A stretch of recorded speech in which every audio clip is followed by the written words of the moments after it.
Informasi pertama, saudara, datang dari Wakil Presiden terpilih Gibran Rakabuming Raka yang mengaku santai soal akan berlabuh ke partai mana setelah tak diakui lagi oleh PDI Perjuangan sebagai kader.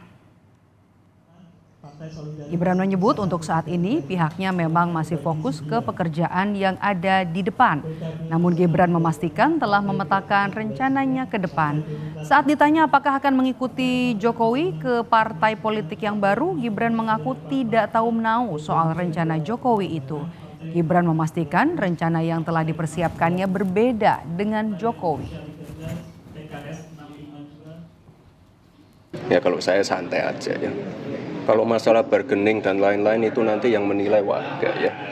Tuh, intinya kita sekarang fokus dengan pekerjaan yang ada, tetap turun ke akar rumput dan ya kalau urusan itu tadi bisa sambil jalan lah ya.